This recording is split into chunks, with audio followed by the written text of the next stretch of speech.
Hi everyone, it's Mike here again, and it is great to share with you a preview of our latest Moonshots Master series. This series is where we collect all the wisdom that we've learned from over 140 plus shows. And what we do is we study a particular topic and we bring all the best clips and practices together so you get your own little masterclass. And what you'll get in each of the Moonshots Master series is a show dedicated to your personal transformation, or perhaps to problem solving, decision making, thinking better, all that kind of good stuff. Or lastly, it will be about leadership. Those are the three big buckets that all the Moonshots thinking fits into: personal transformation, thinking better, and leadership. That's right. And we pick all of those great clips from superstars, entrepreneurs, and authors and wrap it all up together. Now, you're only getting a preview of this. If you'd like to listen to the full show, get all the tools and all the goodies that comes with the Moonshots Master series, visit moonshots.io, click on the members area, and sign up. Be our patron. It's only $1 a week, and you'll get a complete masterclass just for you every single month. So head over to moonshots.io and become a member. But for now, enjoy the show.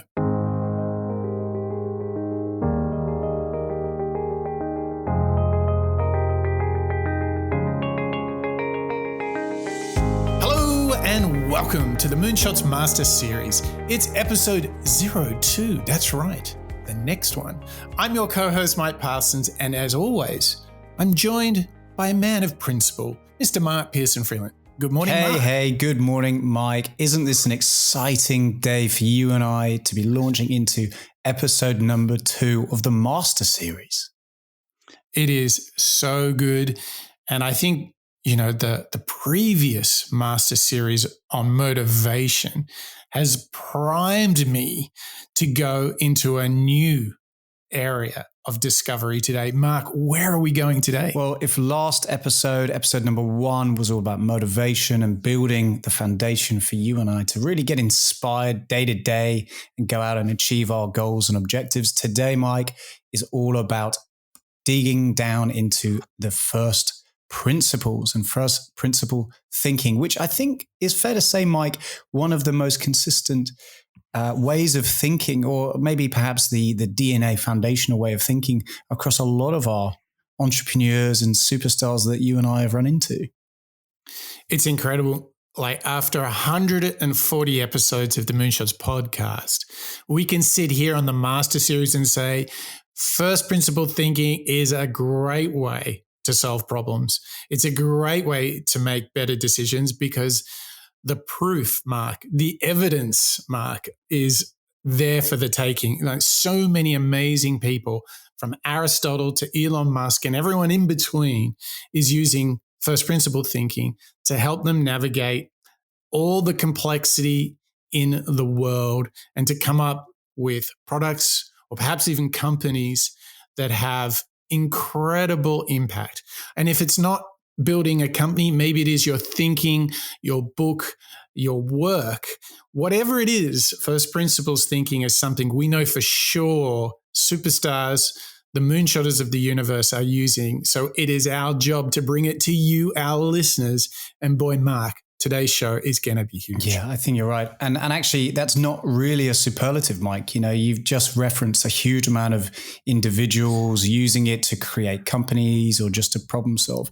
But the truth is, it really is that beneficial and that practiced, isn't it? It's such a way of thinking to make well-informed decisions. I don't think we could really oversell it enough because it really is that substantial as a way of thinking. Yep. So together today in this show, Mark and I are going to break down first principles, which is a way of decoding complex problems and to reducing them down into their basic elements. So it's, imagine that you have to tear everything apart and then you kind of rebuild fresh, creative, innovative solutions from that.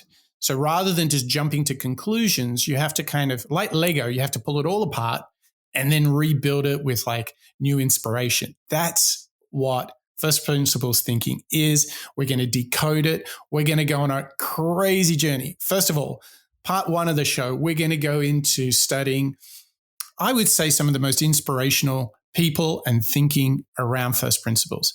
And then we're going to keep going. We're going to go a level deeper. We're going to break down 3 case studies of first principles thinking. And in that, we're going to hear from some of our classics like Elon Musk, Peter Thiel, and we're going to hear from some brand new moonshot experts, some superstars that use first principles thinking. And lastly, it wouldn't be a master series if we weren't building this into a daily habit, a daily routine. So we're going to go right into the tools that you can use every single day to build that habit, to build that routine. No wonder we call this a master series, Matt. That just sounds big. Yeah, it's pretty big. And I remember episode 1, creating daily habits of motivation, for me was such a substantial way of trying to accomplish and compartmentalize everything that we had heard from, we had James Clear, we had Gary Vee, Lady Gaga, all within the motivation show. And to end on understanding how I myself can go out and be that 1% better every day, it helped me, Mike, understand how I could put some of this way of thinking and this way of being inspired into practice. And I think what you and I have in store for our listeners today is a very similar process of breaking it down and inspiring us to think from a first principle perspective from today onwards. I couldn't agree more. So buckle in, get your cup of tea, your cup of coffee ready. This is going to be 90-minute masterclass on first principles thinking. And remember, because it's our master series, you may want to pause this. You might want to go to moonshots.io, log in for your membership, get all of the show notes, the transcripts, all of the links that we're going to mention, because it's going to be deep and comprehensive. All right. So now you're ready. You're at the very moment to press the button. I tell you what, Mark, I'm going to press the button. I'm going to tear into the first clip, which is from a guy called Garry Tan, who we quite like on Moonshots. Very fond of Gary. And he is going to tell us about challenging your preconceived notions. You get up, you brush your teeth, you eat cereal, you go to school, do as you're told, sit up straight, show up on time, don't talk back, be a good person, fit in, don't make waves, stay in your lane. The nail that sticks out is hammered down. But isn't that the problem? A whole system, a whole society, a whole civilization dedicated to telling you how to live and what to do and how to think? Ugh. But there is a way to break out. First principles thinking. Can you start from what you are absolutely sure is true? Can you have direct experience with a thing? Or get more experience such that you can make a more well-informed decision or guess as to how something works or the state of a particular thing. Remember where we started? The classroom, the workplace. These places where we sometimes spend years and years of our lives are designed to teach you to stay in the box that you live in. You learn the history, you learn how it's been done, and then you're programmed to believe that that is how they will be forever. And this is where first principles thinking can help you, because in contrast, you will end up challenging the preconceived notions and the thinking by analogy that the rest of the world has imposed on us. There are ways you can make something new and different, and it starts with 3 things I think you need. Number 1 is curiosity, number 2 is empathy, and 3, strangely, is actually serenity. Those are the 3 key things that will allow you to start on your path towards first principles thinking. Oh, we're off, Mike. We are on the train to digging into first principles thinking and understanding how we can learn and practice it ourselves.